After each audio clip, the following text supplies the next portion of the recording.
What's up, everybody? Man, this is dope. So this is the third stop on my book tour here, and this is really cool because now it's been a week and I've gotten to hear from a lot of you who've gotten to dive in and read it. I know probably a lot of you bought your first copy today, so I'm excited to hear from all that because this thing is actually real. Like, it really exists and it's in your hands right now. And that's been a long journey. And it's a journey that I knew that I would be on from really young. Like, I remember sitting on my grandmother's lap and I would dictate her stories on an old typewriter that she would type, like one of the old clack, clack, clack, you know, like one of those old ones like we'd see in like a cartoon now. It just seems like a lifetime ago, right? And she would type out these stories, and the stories were all derivative, but I knew that I was going to be telling stories and I knew that I was going to be writing. I knew that from an early age. And I would write, and I would write stuff, and some of it was decent, and some of it is still interesting back then, and I can look back and say, oh yeah, that was kind of cool. But I wasn't ever quite ready to produce a book like this. And I think that's the important thing to remember. A lot of us here are wondering, all right, how do I get to the place where Aubrey is now, where, man, I'm fucking living my dream. Like, this is the culmination of everything that I've wanted in my life. Well, how do you get there? And I think, you know, like Jordan Peterson says, when you look at stories, sometimes stories get it right. You know, and sometimes stories tell a deeper truth. And I've been recently re-obsessed with the King Arthur myth based on the Guy Ritchie movie that came out. How many of you guys have seen that? Not that many. It's worth seeing. It's worth seeing. And I was musing about this the other day, and I was thinking about, all right, when I was young, I was obsessed with swords. I'm still kind of like a little bit obsessed with swords. So if you go like see Onnit Academy, you'll see different swords hanging around. I was obsessed though. You know, I like collecting them, and I loved the tales of the Knights of the Round Table, and I would think about something like Excalibur, a sword of impossible power that only the worthy could wield, right? And that was a metaphor for my ability to go out into the world and do something. You know, if you had Excalibur, you could do something with Excalibur. But what I think a lot of times people fail to realize is that to wield Excalibur, first you have to be motherfucking King Arthur. That's step one. And it's not because you're born that way, it's because you make yourself that. And so all of us here who want to have that huge podcast, or want to have that book, or want to have that company that they're building, or just want to create whatever niche they have, exemplified by being able to wield Excalibur, be able to do those things, well, first you got to be King Arthur. First you got to be the type of person that can hold that kind of power. So while we get so focused on where's my Excalibur, where's my ability to do this, where's my company, where's my allies, where's my thing, it all starts here. Like, be the type of person that could wield that, and then the sword will find you, or Thor's hammer will find you. And only you will be able to wield that thing, because only you have the ability to do that. Only be a first-rate version of yourself. We're all that hero, and we all have our weapon of impossible power that we can wield to the extent of our own lives. But we have to be the type of person that can do that first. And to me, that journey starts right here with the human body. This thing that we are in, that we operate through, this being, it doesn't come with an instruction manual. It doesn't come with like a glove box where we can pull it out and be like, all right, what do we do? And that was really one of the first journeys, because if this thing isn't right, you know, if the body isn't right and the mind isn't right, we're not thinking about things right, I mean, we don't have a chance. We really don't have a chance. And it's not being taught. You know, we're not taught about the things like what happens when you take conscious control of your breath. How much light do you need and when do you need it? What's the right amount of hydration? What are the type of foods that we ingest? How does that affect our body and our energy levels and our longevity? And we have a bunch of people screaming at us with a bunch of different answers. People talking to us about sleep, people talking to us about sex. But there's really a bunch of information that nobody has compiled into something that's practical. into something that makes sense, something that has a process that you could rely on. And that was the goal of not only creating Onnit, which was to create the idea around it and the tools that you could apply, but then of course the book. Like, let's get an operating manual for the human being so that we can get the base level figured out. Because if you're going to be King Arthur, if you're going to be the guy, like, I wish more of you had seen that movie, but the very first part of that scene, right? Like, this giant sorcerer is coming, he's riding this huge elephant, and the elephant has this ball and chain, and it's crushing bridges and destroying Camelot. And King Arthur, I think it was like Eric Bana who was playing him or something, some badass actor. Anyways, he hands his crown over, and he sees that giant elephant with the sorcerer, and he calmly hands his crown. He pulls Excalibur, and he rides out in front of his army, and he does what he does. He jumps on the tower, he climbs it, and he slays the sword. He saves Camelot at that moment. Like, how can we do that if we don't trust the body that we're in, if we don't have the fucking energy? You know, what if he was all frail and he's like, I'm not even strong enough to pull the sword, and my shoulder mobility can't even swing it. You know, how are you going to be fucking Excalibur how are you going to be King Arthur if you haven't taken care of your body?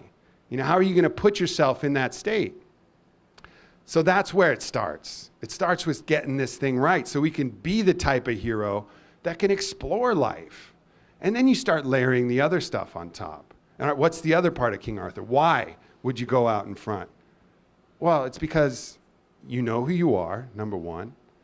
You have a mission, number two. And you love Camelot. You love the people around you. You love the people you're protecting inside those walls.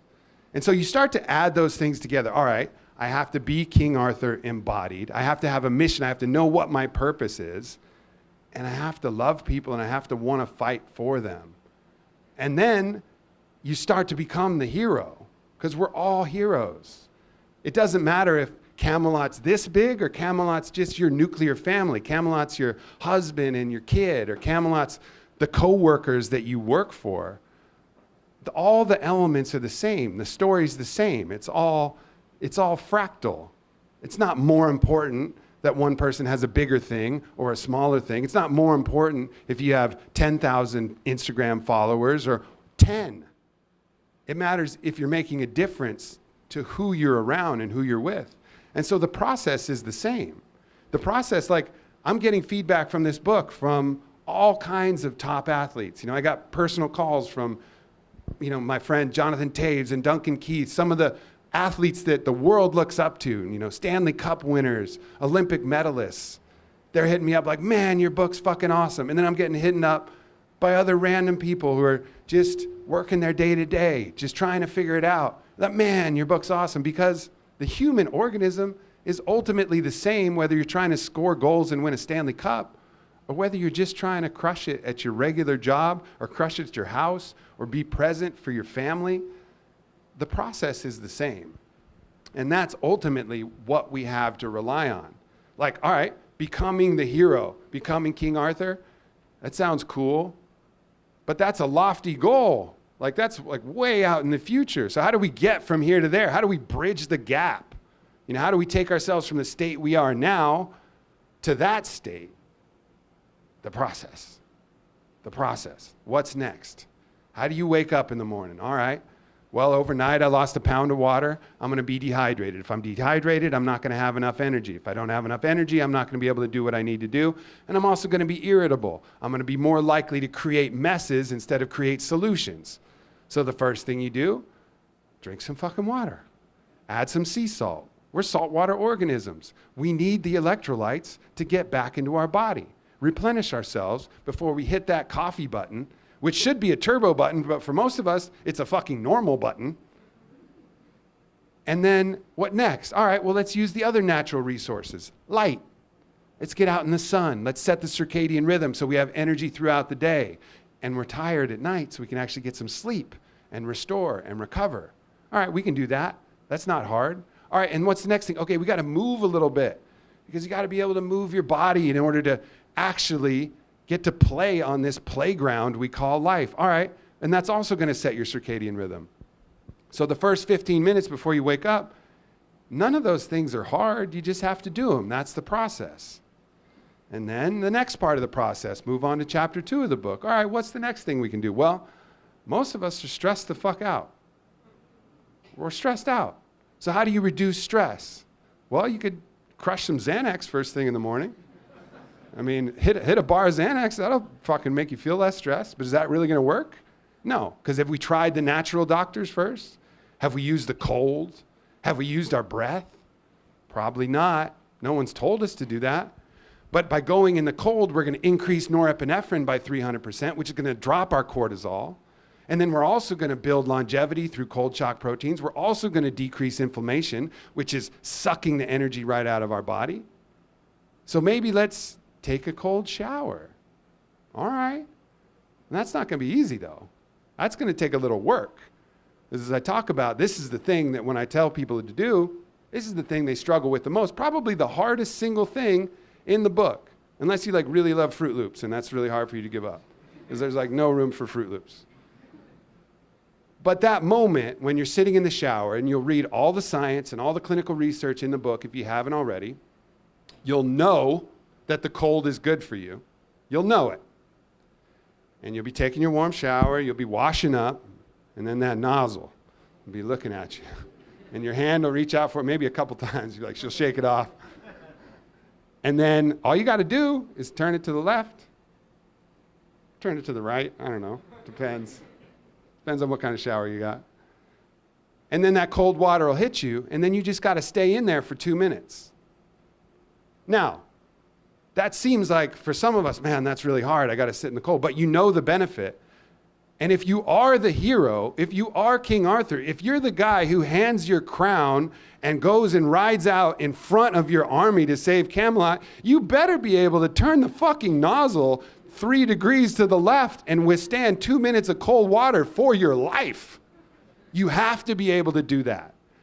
And that's the difference that separates most of the people who achieve everything they want to achieve and the people who don't. Some of it is information. Some of it is, some inborn talents, but most of it is just the ability to do the thing that we don't want to do the uncomfortable thing. Well, how do you get good at that? You practice it. And you can practice it in the shower, in the morning, or in the afternoon, whenever the fuck you want. You practice it all the time. And then you get better at that. So then, when you have to face something that's really uncomfortable, like maybe asking your boss for a raise, or maybe speaking in public, or maybe asking that girl out or guy out, then it becomes easier. Then you have that skill I call mental override, which is the ability to say, man, that thing's uncomfortable. I'm really shy right now. I'm going to do it anyways. Hi, how you doing?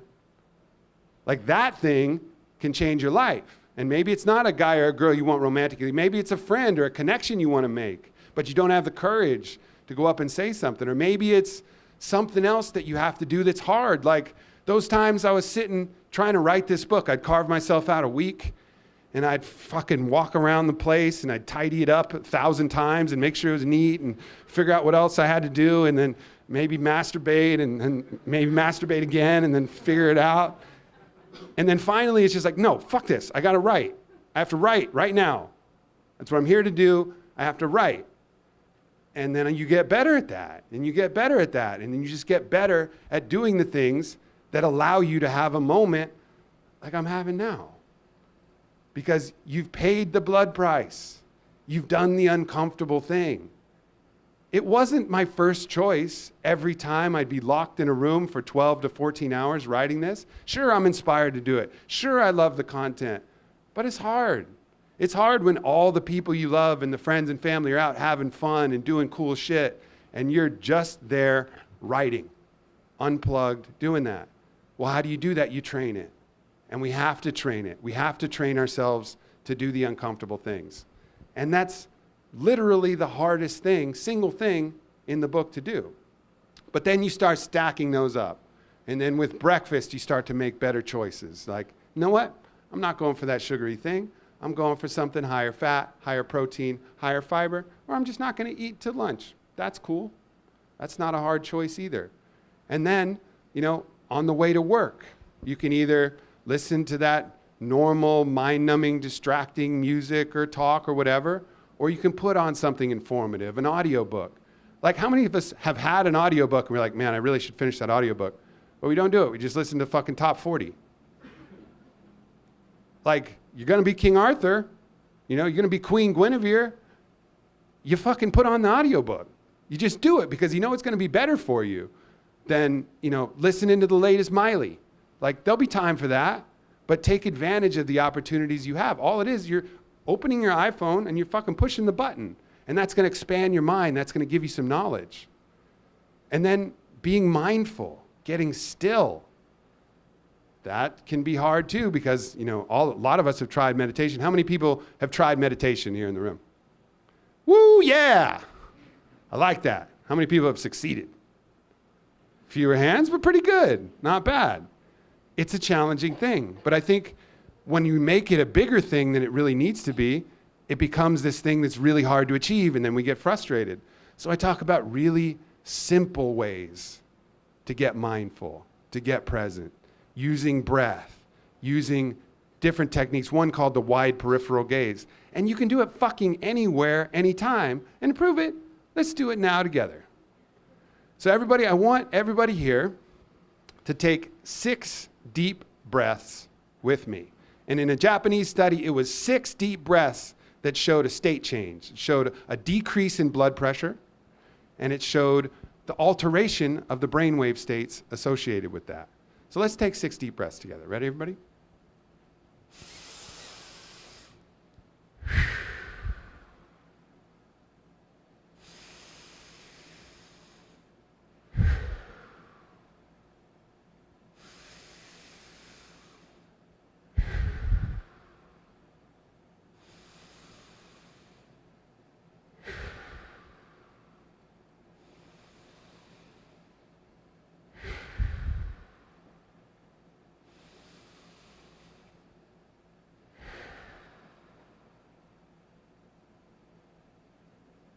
Okay, we just did some shit.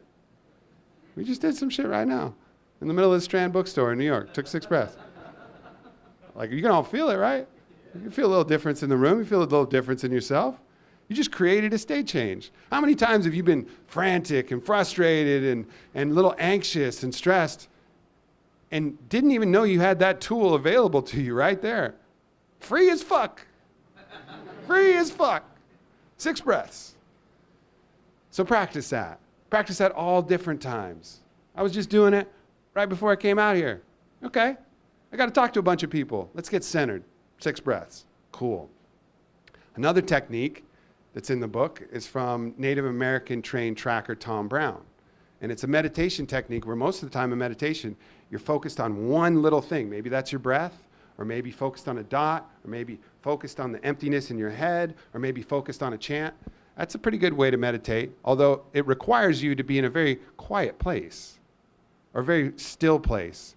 But let's try this technique. I want you all to find a place to look, and what I want you to do is I want you to expand your gaze through your periphery as wide as you possibly can go. So you're seeing absolutely everything and nothing. You see the fans spinning, you see people rustling around, but you're not looking at anything. You're seeing everything happen simultaneously in the entire field of your vision.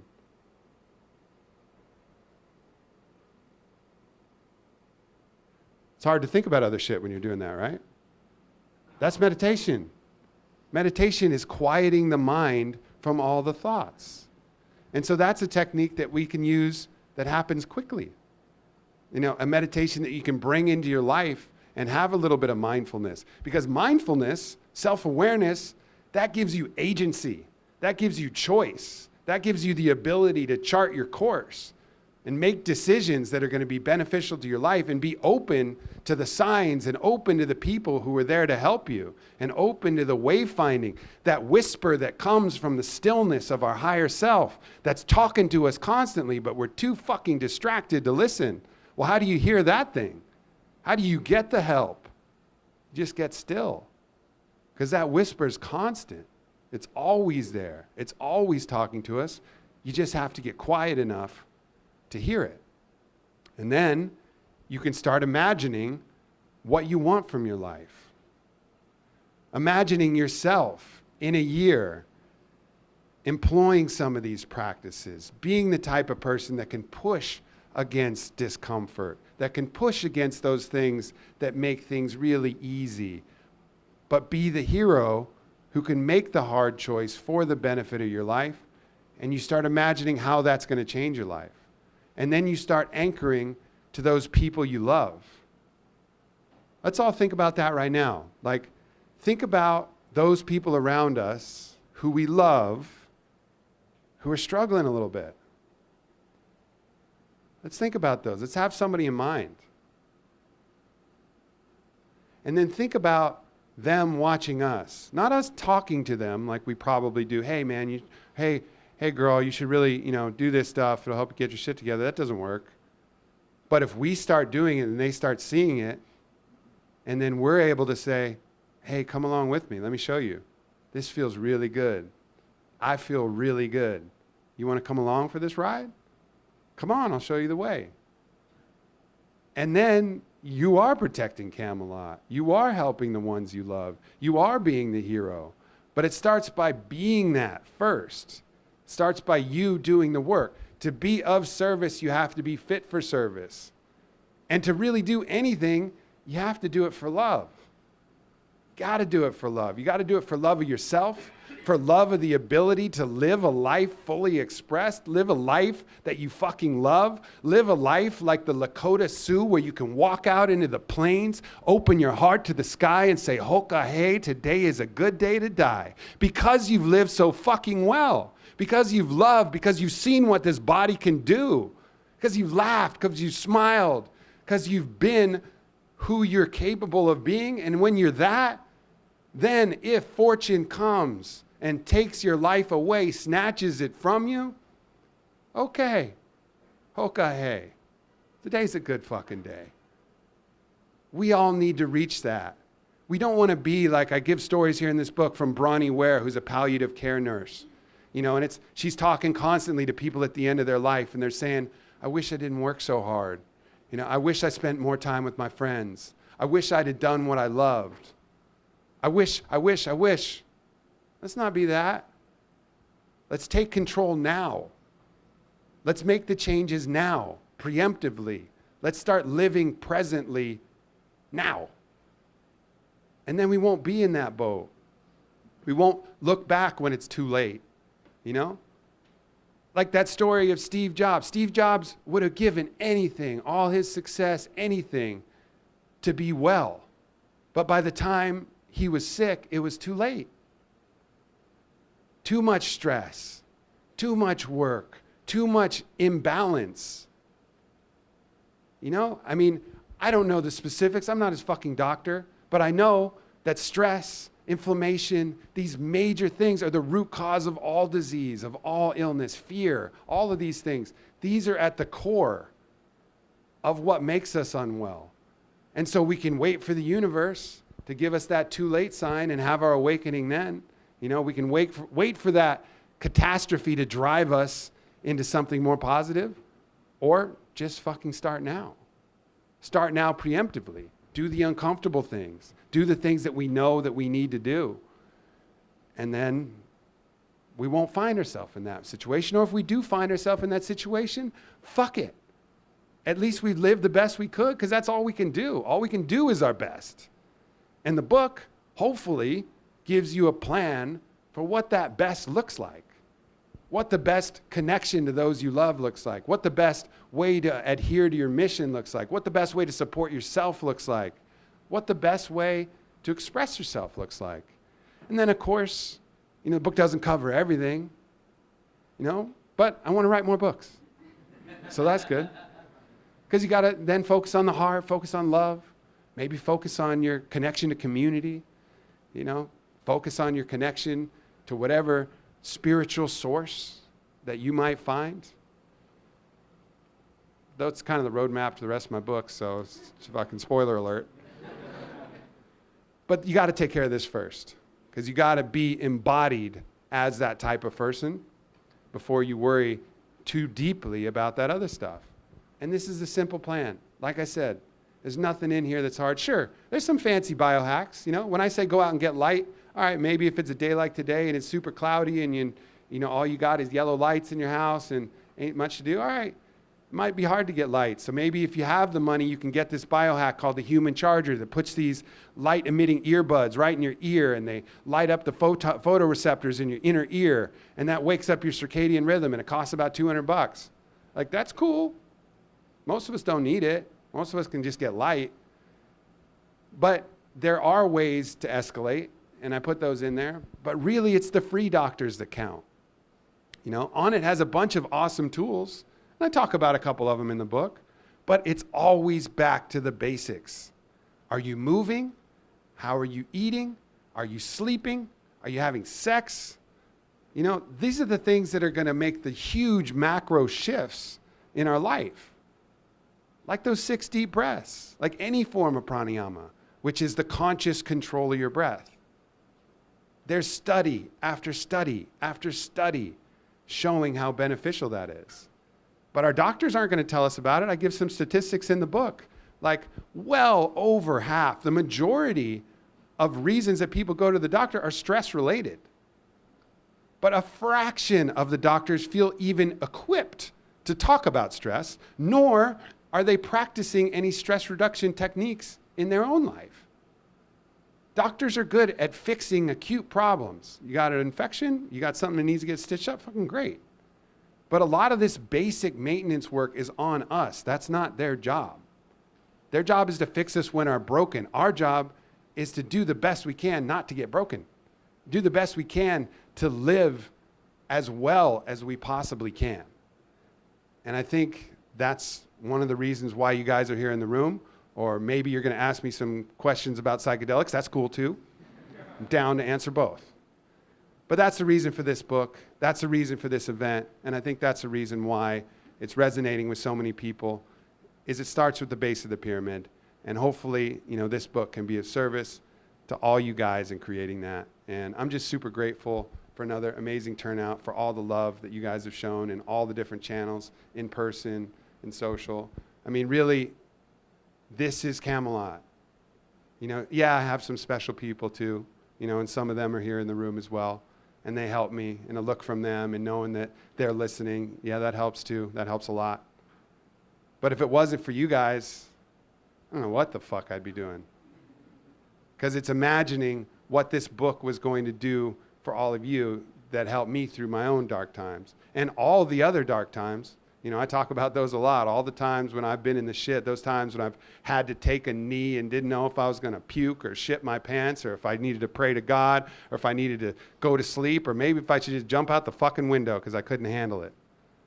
Like, I know that if I figure out something that's helpful and I put that out there, that's going to help somebody else. And so I go again and again and again into the shadows, into the fear, into the darkness, and I find that thing, and when I come back with it, I share it. And that's what gives me the motivation to do that. So I am eternally grateful to all of you guys for that, and I will be eternally grateful, and I hope to continue to be of service to all of you in any way I can. Thank you so much.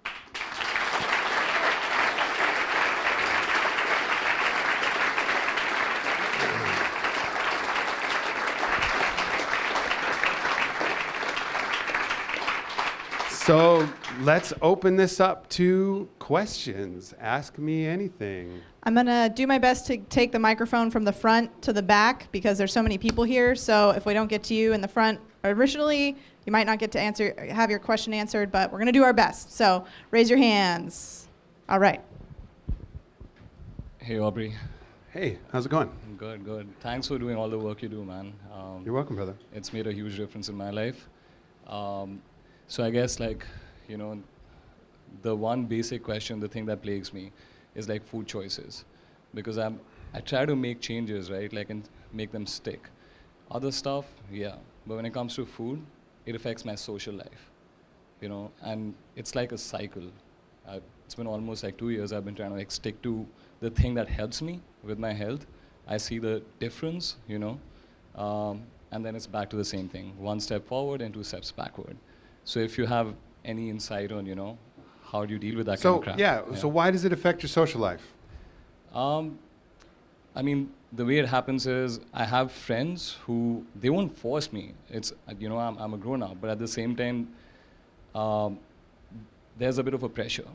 Like in terms of if they're out drinking, if they're eating, and that's family as well, they live differently, right? And that's where my willpower fails. So it's on me, totally.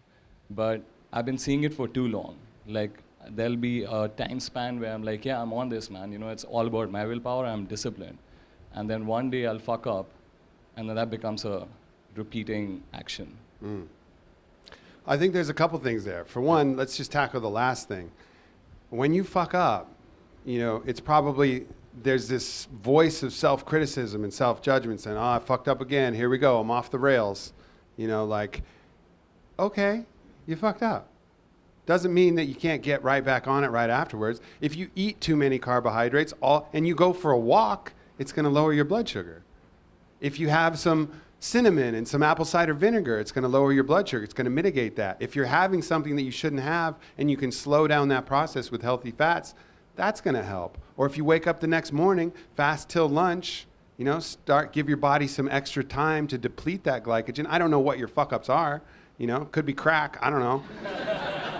If it's, but whatever it is, if you give yourself adequate time to recover on the way back, just don't judge yourself for it and don't throw it, don't throw everything away. Don't feel like you have to have this unbroken chain of momentum and then, oh man, I'm off and now I got to get back on again, off again, on again. No, it's like an accumulation of choices. And then continue to build that willpower, with your friends. Because most likely, they're giving you some kind of light little pressure, like, come on, man, you should eat. But as soon as you stand up in your power and be like, nah, I'm good, they'll just leave you alone. They don't really care. They don't really care. If they do, and they'd rather have you, smoke crack than be their friend, then they're not the right friends. Crack, dude. No. Yeah. But you know what I'm saying? Like, as soon as you stand up and be like, no, I'm not going to do that, people will accept you, whether that's leaving a party early and they're like, come on, stay. And you're like, no, I'm going to go. I love you guys. See ya. Nobody is actually ever mad at you for that. But we have this kind of people-pleasing idea that if we do this, they won't love us. It's not really true. When they see you at making choices for your own benefit, that's going to inspire them to make choices for their own benefit. And you're actually being of service to them, and they're going to respect you more. So for one, don't judge yourself and just say everything's fucked. Take the steps to mitigate whatever you did. And also, stand up not only for yourself, but stand up for them because they're certainly succumbing to the same pressures. So do it for you, do it for them, and just do the best you can, man. Right on, man. I mean, thank you. Hello. What's up, man? Let's talk ayahuasca. Okay. You have a fucking unicorn and a rainbow Yes. with a heart on its ass on your shirt. I never would have guessed that we were talking about psychedelics. Me either. So in Peru, do you have any recommendations for good places to go for a non? Is that too much? Did I just No. drop this? All right. It's perfect. actually such a common question that it's at Aubrey Marcus /FAQ. It's like my only FAQ.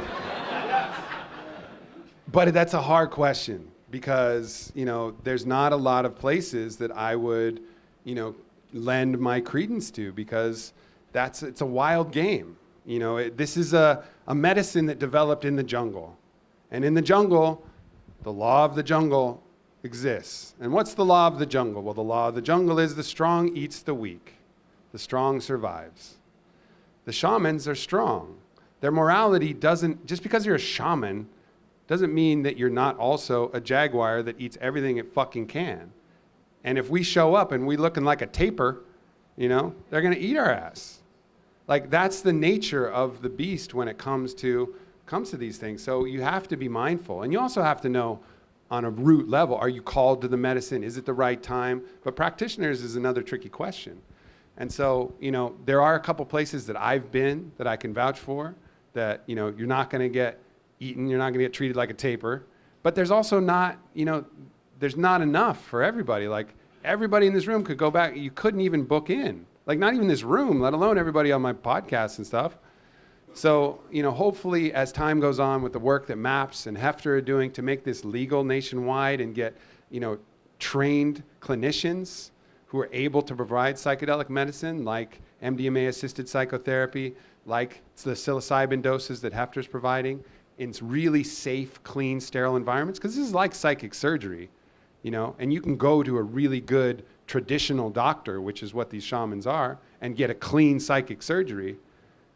But you can also go to a more sterile environment and use the tools more clinically, and that's also equally powerful. So you can check out that FAQ, but you know, really for me now, my whole message is about let's just support the legalization efforts that are going on, support the science. A lot of these medicines have passed phase 2 clinical trials. We're on the brink, you know, we just got to hang on and like that scene from Lord of the Rings where the orcs are like overrunning the castle, and then Gandalf comes with his fucking white stallion and white staff. Like, they're coming over the hill, and that's going to make a huge difference for all of us in the world. We just got to hold the orcs back a little bit longer, and then we'll make it. Yep. Thank you. Hi, Aubrey. My name is Jugnu, and I just want to ask you, post-ayahuasca, so when you had come back home, what was your mind state like, even at a micro level? Like, what difference did you see in yourself? And not just that, what was your mind going through? What was my mind going through on ayahuasca? No. Like, not on my ayahuasca, but I'm Yeah. talking about afterwards, because since my experience, it's been 4 months, and sometimes I feel like I'm going a little bit crazy, and that kind of makes me, I don't know how I feel about that, but I don't know if it's good or it's bad, but well, I just want to know. Well, it's neither. It is. What you feel is, and what you have to remember too is fear is the virus, right? So whatever you're feeling, be mindful not to empower it with deeper fear. You know, and that's a key thing with anything that we're doing. Like, fear is the sickness. Fear is the virus. Mm-hmm. So when you're trying to analyze and judge whether it's good or bad, and you're adding that fear element, you're creating the environment that is actually toxic. So be mindful and I know it's hard, but have more trust and more faith that, hey, whatever I went through, maybe it was good, maybe it was bad, but I'm strong enough to make it through. And anchor yourself to love and anchor yourself to faith that it's going to be all right. And that'll mitigate the fear, which is really the damage. And then from there, you know, at this point, where people go wrong is they're like, well, I don't feel so good, I'll do more. You know, I'll go in and do more. Not the right answer. Yeah. Like, the right answer is to ground, take time. Sometimes these experiences will take years to integrate, years to unfold. So find those calm practices, time out in nature, you know, time spent on the yoga mat, time meditating, an ecstatic dance practice, something else that can help you move and ground that energy before you go seeking the next ecstatic state. And that would be my best advice. Okay, I appreciate it. Thank you. Yeah, for sure, man. Sorry, gotta keep moving back. Anyone here? Would you pass that down? Hi. Hi. Just wanted to know, what's one of your biggest fears currently? Well, you know, the path that I've been on takes you to deeper and deeper fears and deeper understanding of the self. And I think, you know, the primary fear that, of course, there's the fear of death. And then, you know, in my own travels, I feel like I've seen enough of the other side that's been kind of mitigated. And then there's the fear of not mattering.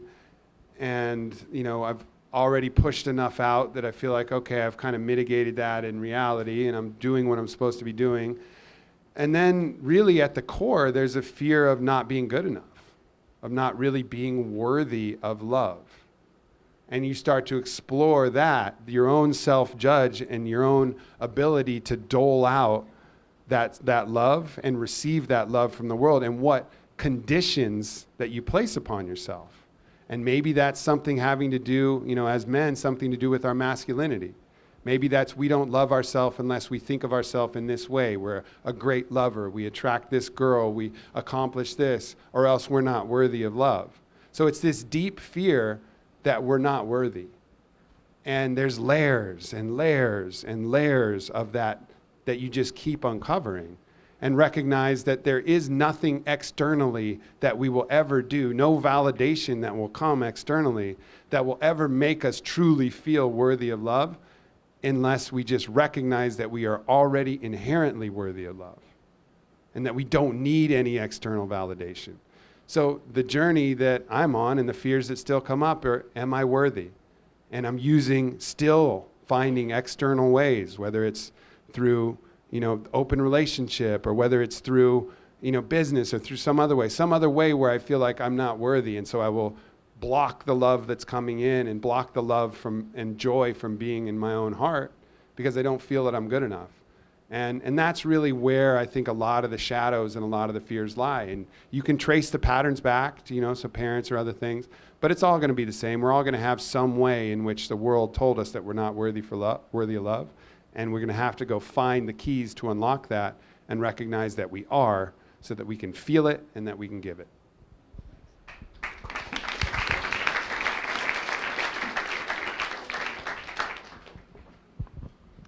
Hi, my name is Angela. Thank you, Aubrey, for amazing talk, really inspiring, and I love all your work. And well, my question is, a lot of your work is about optimization, human optimization, reaching your potential. And do you draw a line between, are there any tools that are no-no for you, meaning like maybe some drugs or some technology or something else? Do you draw a line, what tools are allowed and what are not for you personally?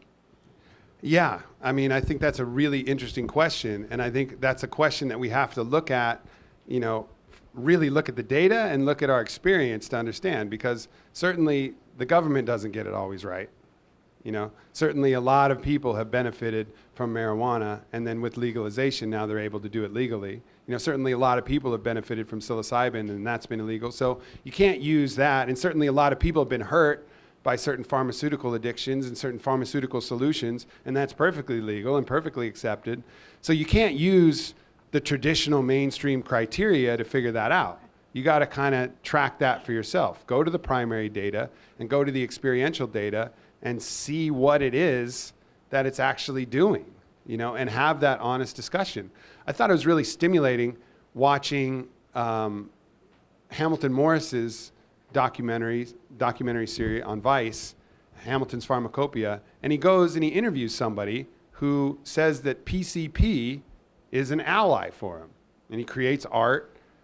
And you can watch it and be kind of like, well, I don't know, you're a little crazy. But nonetheless, that thing, which probably for 99.9999999% of the world is fucking terrible for you, maybe for that one rare instance, maybe that is an ally for him. Maybe that is something that's helpful. Watching the documentary, you have a pretty good argument that it's not. But nonetheless, I think we got to really have an open mind to that and see, and not be too, not just be too bold in our spirit of adventure trying to figure that out. I almost died doing this frog toxin called Cambo, because there was an overzealous provider who gave me 11 dots of this. Basically how this works is they burn holes in your arm, and then they rub this poison that comes from this frog, and it's supposed to give you this big purge and this fucking great feeling. Well, my throat swole shut. I went into anaphylactic shock, and I almost had to get a field tracheotomy by fucking Donald Schultz, who's like a vet. Why was I doing that? Well, I was doing that because I want to know all the things. I want to experience all the things. I wasn't called to do that, and I had a billion signs telling me, don't do this, stupid. But I did it anyways. And then, fortunately, it wasn't one of those fatal decisions where I had to learn. But I think it's that mind of being open-minded, yet really cautious and really careful with the practices that you employ. Hey, Aubrey. Hey. I'm a big fan. I had a quick question. So it's not about ayahuasca or anything like that. It's actually about your business. You have all the kettlebells, mason bells. You're sort of kind of following the trend of what fitness is going in. Where do you see it going in next? What do you see us doing? Flying in the next 5 years? What do you think is the next big product? Well, and also, I'm sorry, you spoke to Tim Ferriss a couple weeks ago. Uh-huh. Maybe a year ago. Probably just put it out Yeah, a like couple a weeks month ago, ago. Yeah. And he usually asks this question. I'm surprised he didn't ask you. If you had to spend $100 or less, what would it be for? He did. I think he did ask me that question, actually.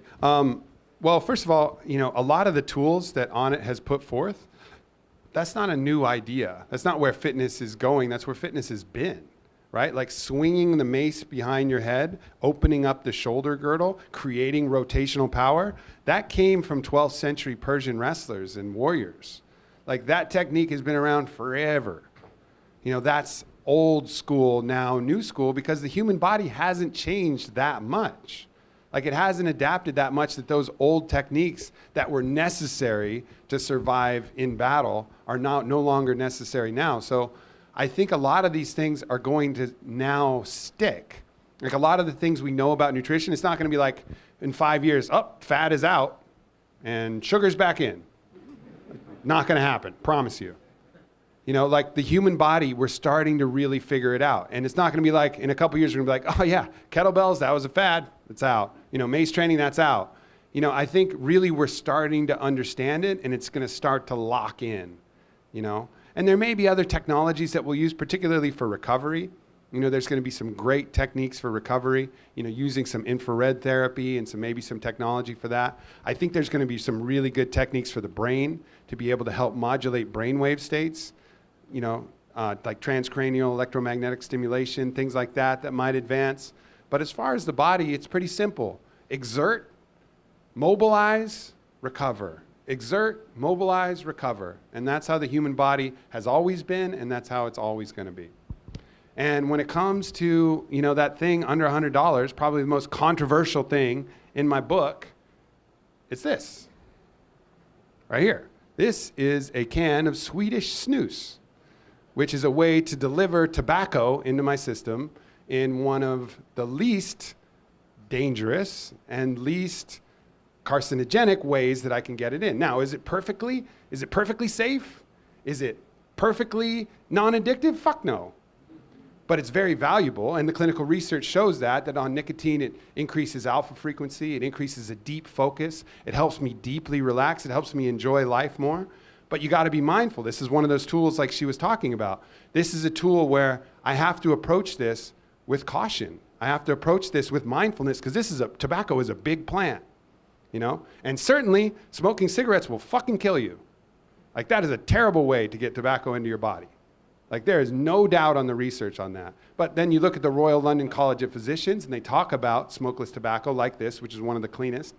And it's 10 to 10,000 times more safe than smoking a cigarette. So you look at some of that research, you start to feel the benefit, you weigh the risk reward, you take breaks to make sure you're not addicted, and then you decide whether you're going to use something like tobacco as a tool in your life. I've decided that I am.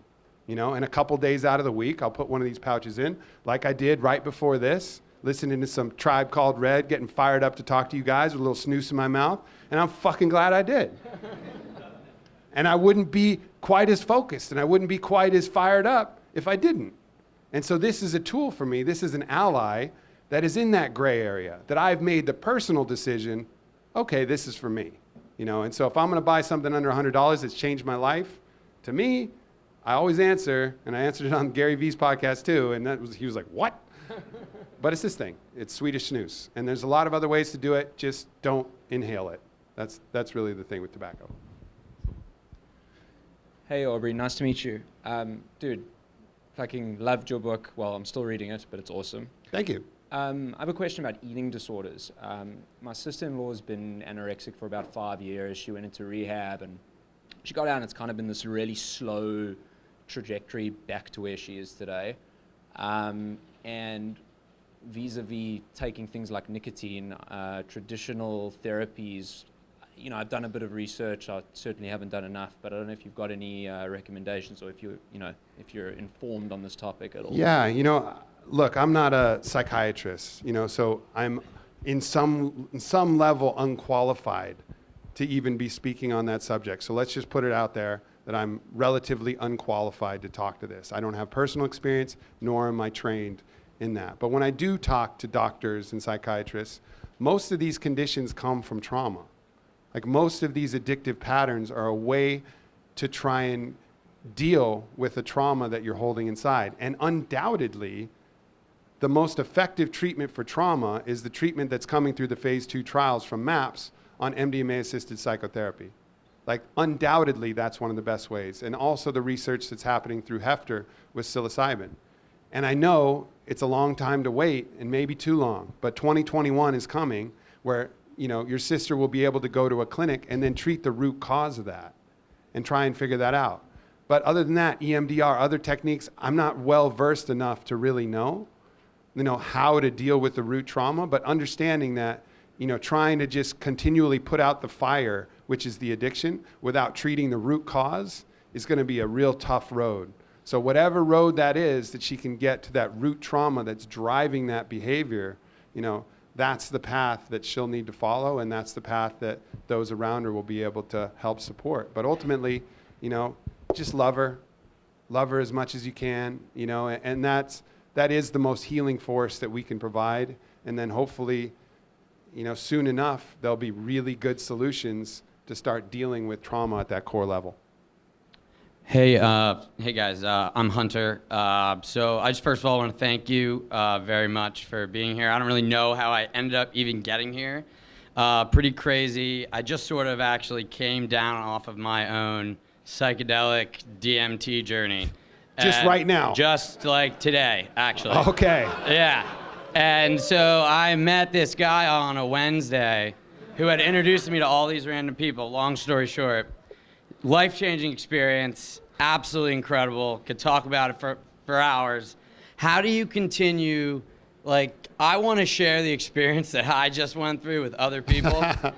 So how the hell do I begin to convey this experience to somebody without them being you're fucking crazy? So excuse me, but yeah, no, I hear you, man. That's sort of the. I think one of the key things is let it sink in, let it settle. Don't be in a rush. If this is real and if this is as transformative as you say, it'll be there in a month. Allow it to really integrate before you start talking, because otherwise people will be like, "You're still fucking high, man. Still fucking high." So be patient, write it down, and I always when you start telling it and telling it and telling it over and over again, it'll start to lose some of its magic. So, take it in, integrate it, write it down, and then when you're ready to express it from a really level place, then that's when it's probably time to share. Thank you. You're welcome. Thanks, guys. Hi, Aubrey. Thank you so much for being with us here today. I'm getting so much value from listening to everything that you're sharing about. I really enjoyed when you were talking about the hero's journey and all of the references that you made about King Arthur. I'm actually really excited to go back and watch the movie. Yep. I guess what I'm curious about is this idea of really getting super present to, who do I need to be to accomplish or to get what it is that I really want. And so I'm wondering if you could share with us some of the tools or experiences that you went through to kind of really narrow down and get really focused on what that was for you. Yeah, that's that's a good question, because it doesn't have a simple answer, right? It's a real combination of things. A lot of that I put in an online course, which I thought was going to be my first book. I went away to write a book, and the book was called Go For Your Win. And I was like, I got a book, and it was 30,000 words, and I showed it to an editor, and like, it's not a fucking book. And then I made it into an online course, and it talks about some of those processes and some of those practices. But for the most part, there are some techniques, and one of the techniques is a journaling technique. And that journaling technique is to write a date in your journal sometime in the future. And you journal, you write that date in the future on the top of the page. And you start that journal entry by saying, my life is as good as it could possibly be. And then write that journal entry from the future. write all the things that are happening in your life, the people you're talking to, the things that you're doing, how you're feeling, you know. My life is as good as could possibly be, boom, and just start writing. Start writing as if it was you, because then maybe it will be you. And so that's one of the more powerful techniques I have for that, other than the practices I mentioned before, getting still, listening to the whispers, taking care of the body. Sometimes things just take time.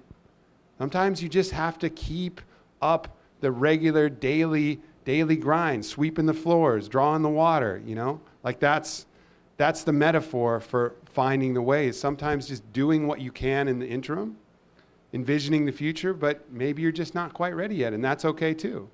You know, maybe you're building up your own personal power, you're building up your own vision, and just create the space for that. And then, you know, try that journal entry, keep trying it until it becomes clearer and clearer and clearer and clearer.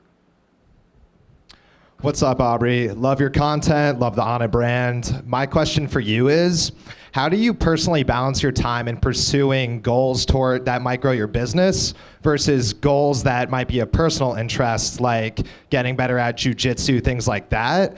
And did how you balance your time differ in the early stages of Onnit versus how they do now?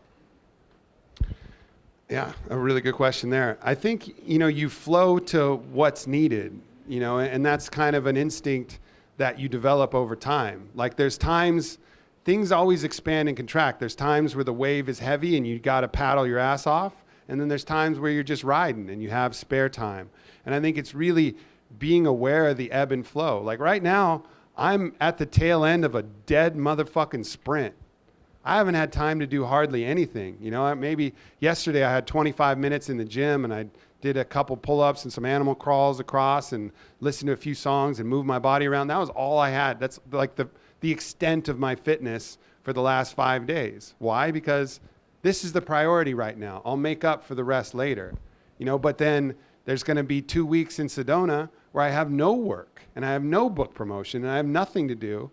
And all I'm going to do then is focus on myself and take that opportunity. So it's just kind of riding the ebb and flow and knowing when you're needed for a project and it's time to sprint and it's time to fucking go and then it's time to recover. And so just always be seeking that balance and, you know that sometimes there are going to be periods of sacrifice and sometimes there's going to be periods of plenty, you know, and don't run straight through those periods of plenty and don't run away from the periods of sacrifice. This is going to be our last question of the evening. Thank you for everything you do, Aubrey. I appreciate you. Appreciate you. So I got a question as far as, does it worry you that companies like Bayer and Monsanto might try to hijack the psychedelic industry after it gets legalized? And how would you combat that? It doesn't, because, you know, really the foundation of all the pharmaceuticals, the foundation of everything is built on the backs of clinical research and science, right? So the way that it's happening now, it's not like the way that Tim Leary was promoting back in the 60s, you know, which is just everybody do it, fuck the government. No, this is MDMA-assisted psychotherapy is designated breakthrough drug status by the FDA. They're getting helped, you know, because people who are working for Bayer and people who are working for Monsanto, it's not just an organization. These people need it too. Like we all need the help.